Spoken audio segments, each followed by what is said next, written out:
ایک مرتبہ جب قبیلہ قریش مکہ نے اسلام کو اس پوری دنیا میں پھیلتے ہوئے دیکھا کہ اس اکیلے محمد کی وجہ سے ہمارے لوگ جو بتوں کی پوجا کرتے ہیں، جو بتوں کو اپنا خدا مانتے ہیں، وہ لوگ روز بروز اس کے بتائے ہوئے دین میں داخل ہوتے جا رہے ہیں، اور اگر ایسے ہی چلتا رہا تو بہت جلد ہمارے ہی لوگ اس محمد کے دین کو قبول کر کے ہمیں ہی قتل کر دیں گے۔ اسی وجہ سے قبیلہ قریش مکہ نے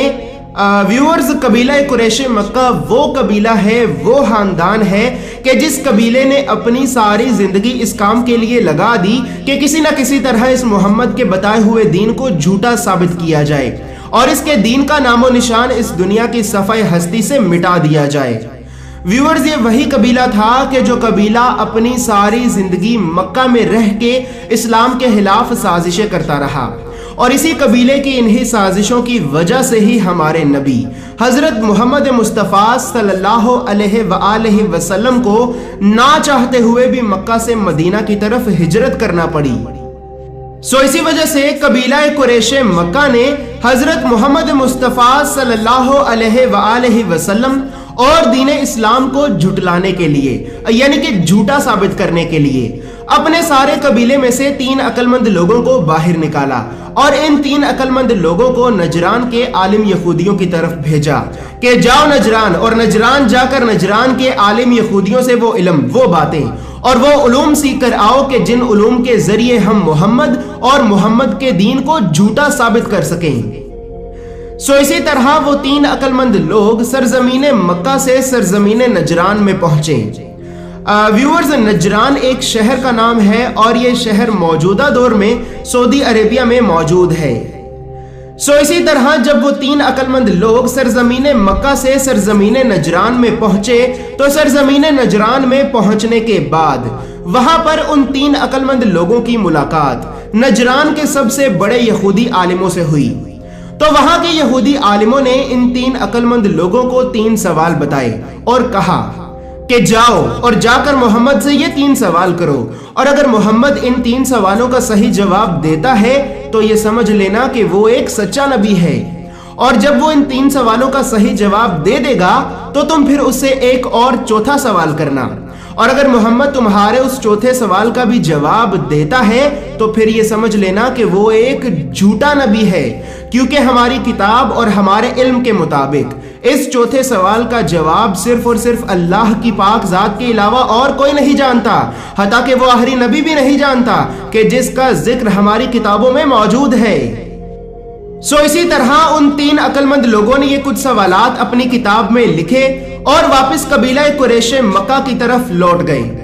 جب یہ 3 عقل مند لوگ سرزمین مکہ میں قبیلہ قریش کے پاس واپس پہنچے تو واپس پہنچنے کے بعد ان 3 عقل مند لوگوں نے یہ جو سوالات نجران کے یہودی عالموں سے لے کر اپنی کتاب میں لکھے تھے تو وہ سوالات ان 3 عقل مند لوگوں نے اپنے قبیلے یعنی کہ قبیلہ قریش مکہ کے بڑے بڑے عالموں کے سامنے رکھے اور انہیں ان کے سوالات کے جوابات پوچھے، لیکن قبیلہ قریش مکہ کے بڑے بڑے عالم بھی ان سوالات کے جوابات نہ دے سکے۔ جب قبیلہ قریش کے لوگوں نے یہ دیکھا کہ ہمارے بڑے بڑے عالم بھی ان سوالات کے جوابات نہیں دے پا رہے تو انہوں نے کہا، ہاں اب چلتے ہیں محمد کے پاس، آج دیکھیں تو صحیح کہ یہ محمد ہمارے ان سوالات کے جوابات کیسے دیتا ہے۔ آج تو محمد کے دین کو ہم سے کوئی نہیں بچا سکتا، آج ہمیں اسے جھوٹا ہی ثابت کرنا ہوگا اور آج ہم اس کے دین کو جھوٹا ثابت کر کے ہی رہیں گے۔ لہٰذا قبیلہ قریش مکہ کے بہت بڑے بڑے عالم حضرت محمد مصطفیٰ صلی اللہ علیہ وآلہ وسلم اور حضرت محمد مصطفیٰ صلی اللہ علیہ وآلہ وسلم کے چچا حضرت جناب ابو طالب کے پاس پہنچے اور حضرت جناب ابو طالب سے کہنے لگے کہ اے ابو طالب، تمہارا بھتیجا محمد ہماری قوم کی مخالفت کر رہا ہے، لوگوں کو بے وقوف بنا رہا ہے اور لوگوں کے درمیان فساد پھیلا رہا ہے، اور وہ کہتا ہے کہ اس پر آسمانوں سے وحی نازل ہوتی ہے۔ اچھا، تو آج ہم اس کے لیے کچھ سوالات لے کر آئے ہیں، اگر تمہارا بھتیجا محمد ہمارے سوالوں کے جواب دیتا ہے تو پھر ہم اسے ایک سچا نبی مان لیں گے، اور اگر وہ ہمارے سوالوں کے صحیح جواب نہیں دے پایا تو پھر وہ ایک جھوٹا نبی ہوگا۔ جب حضرت جناب ابو طالب نے یہ سنا تو آپ نے قبیلہ قریش مکہ سے کہا کہ آئے قبیلہ قریش، تمہارے ذہنوں میں جو جو سوال ہے وہ سوال میرے بھتیجے محمد سے کرو، تم اس کا دانشمندانہ جواب پاؤ گے۔ جب قبیلہ قریش مکہ نے یہ سنا کہ محمد جواب دینے کے لیے تیار ہے تو قبیلہ قریش مکہ میں سے کچھ لوگ آگے بڑھے اور حضرت محمد مصطفیٰ صلی اللہ علیہ وآلہ وسلم سے اپنا پہلا سوال کیا کہ اے محمد، ہمیں یہ بتائیں کہ وہ ایسے کون سے لوگ ہیں کہ جو پہلے زمانے میں موجود تھے لیکن پھر وہ اچانک غائب ہو گئے اور پھر وہ سو گئے۔ اب آپ ہمیں یہ بتائیں کہ یہ لوگ کون تھے، یہ لوگ کتنی دیر تک سوئے رہے، اور جب یہ لوگ نیند سے بیدار ہوئے یعنی کہ نیند سے اٹھے تو انہوں نے کیا کیا کیا اور ان کا قصہ کیا ہے۔ جب قبیلہ قریش مکہ نے حضرت محمد مصطفیٰ صلی اللہ علیہ وآلہ وسلم سے یہ پہلا سوال کیا تو حضرت محمد مصطفیٰ صلی اللہ علیہ وآلہ وسلم نے انہیں ان کے پہلے سوال کا جواب دیا کہ آئے قبیلہ قریش، وہ لوگ جو پہلے زمانے میں موجود تھے لیکن پھر وہ اچانک غائب ہو گئے اور پھر وہ سو گئے، تو وہ لوگ صحابہ کہف تھے۔ یہ وہ لوگ تھے کہ جو اپنے رب سے راضی تھے اور ان کا رب ان سے راضی تھا۔ جب صحابہ کہف کے دور میں ایک ظالم بادشاہ نے یہ چاہا کہ صحابہ کہف اللہ کے سچے دین کو چھوڑ کر ہمارا دین قبول کر لیں، تو صحابہ کہف اپنے ایمان اور اپنے دین کو اس ظالم بادشاہ سے بچانے کے لیے اس ظالم بادشاہ کے شہر سے بھاگ کر شہر کے باہر ایک غار میں جا کر چھپ گئے اور اللہ رب العزت سے یہ دعا کرنے لگے کہ اے میرے پروردگار، ہمیں اس ظالم بادشاہ کے شر سے بچا۔ آئے قبیلہ قریش، جب صحابہ کہف دعا کرنے کے بعد اسی غار میں سو گئے تو اللہ رب العزت نے انہیں 300 سال اور 9 دن تک اسی غار میں سلائے رکھا، یہاں تک کہ وہ ظالم بادشاہ مر گیا۔ اور اسی طرح اللہ رب العزت نے صحابہ کہف کو اس ظالم بادشاہ کے شر سے بچا لیا، اور بے شک یہ میرے پروردگار کا ایک معجزہ تھا۔ اسی طرح اس کے بعد قبیلہ قریش مکہ نے اپنا دوسرا سوال حضرت محمد مصطفیٰ صلی اللہ علیہ وآلہ وسلم سے کیا کہ اے محمد، آپ ہمیں یہ بتائیں کہ جب حضرت جناب موسیٰ نے اللہ رب العزت سے یہ پوچھا تھا کہ اے میرے پروردگار، کیا میرے علاوہ اس دنیا میں مجھ سے بھی زیادہ علم والا کوئی انسان موجود ہے یا پھر نہیں، تو اے محمد، اللہ رب العزت نے حضرت جناب موسیٰ سے جواب میں یہ فرمایا تھا کہ ہاں اے موسیٰ، اس دنیا میں تجھ سے بھی زیادہ علم والا انسان موجود ہے۔ اے محمد، اب آپ ہمیں یہ بتائیں کہ وہ انسان کون تھا جو حضرت جناب موسیٰ سے بھی زیادہ علم رکھتا تھا، اور یہ سارا قصہ کیا تھا؟ تو حضرت محمد مصطفیٰ صلی اللہ علیہ وآلہ وسلم نے انہیں ان کے دوسرے سوال کا جواب دیا کہ آئے قبیلہ قریش، وہ انسان جو حضرت جناب موسیٰ علیہ السلام سے بھی زیادہ علم رکھتا تھا تو وہ انسان حضرت خضر علیہ السلام ہے۔ جب کسی شخص نے حضرت موسیٰ سے یہ پوچھا تھا کہ اے موسیٰ، کیا آپ کے علاوہ بھی اس دنیا میں کوئی ایسا انسان ہے جو آپ سے بھی زیادہ علم رکھتا ہو، تو حضرت موسیٰ نے کہا کہ اے بندہ خدا، میں نہیں جانتا۔ اس کے بعد حضرت موسیٰ علیہ السلام نے یہی سوال اللہ رب العزت سے بھی کیا تھا کہ اے میرے پروردگار، کیا میرے علاوہ بھی اس دنیا میں کوئی ایسا انسان ہے جو مجھ سے بھی زیادہ علم رکھتا ہو، تو اللہ رب العزت نے حضرت موسیٰ سے فرمایا کہ ہاں موسیٰ، اس دنیا میں تیرے علاوہ بھی ایک ایسا انسان ہے جو تجھ سے بھی زیادہ علم رکھتا ہے، اور وہ انسان تجھے اس جگہ پر ملے گا کہ جہاں پر 2 سمندر آپس میں ملتے ہیں۔ تو اسی طرح حضرت جناب موسیٰ علیہ السلام بہت سی مشکلات کا سفر طے کرتے ہوئے وہاں تک پہنچے کہ جہاں پر 2 سمندر آپس میں ملتے ہیں۔ تو وہاں پہنچنے کے بعد حضرت موسیٰ کی ملاقات حضرت خضر علیہ السلام سے ہوئی۔